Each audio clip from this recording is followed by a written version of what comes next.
ఇక నిన్నమన్నా అది చేయలే ఇది అలా 10 ఏళ్ళు చేయనోడు ఉన్నదంతా అమ్ముకొని తుడిచిపెట్టుకపోయినోడు 7 లక్షల కోట్ల రూపాయల అప్పు తెచ్చి నెత్తి మీద పెట్టి దివాలా తీపిచ్చండి సంసారం. ఏం చేద్దామన్నా అప్పులు వెళ్తున్నాయి.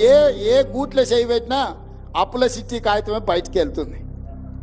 పొద్దున్న లేతే పకిరోడు మన ఇంటికానే ఉంటుండు, పటాన్ మన ఇంటికానే ఉంటుండు. నువ్వు బాకీ ఉన్నావు, అప్పు కడతావా లేదా అని. ఆ ఎల్ల సంవత్సరానికి 6,500 కోట్ల రూపాయలు అప్పు కట్టేది ఉండే. ఇవాళ ఈ మొనగాడు చేసిన పనికి నెల 1వ తారీఖు నాడు ప్రతి నెల 1వ తారీఖు నాడు 7,000 కోట్ల రూపాయలు మిత్తి కడుతున్నాం నేను మా బట్టి విక్రమార్క. సంవత్సరం తిరిగే లోపల 72,000 కోట్లు మిత్తి కట్టడానికి అవుతుందా? అసలు సంగతి దేవుడు ఎరుగు. ఇది పరిస్థితి. ఎందుకు ఇవన్నీ చెప్తున్నా అంటే మీకు అన్ని లెక్కలు తెలవాలి. ఇవాళ సంసారము అప్పుల పాలైంది.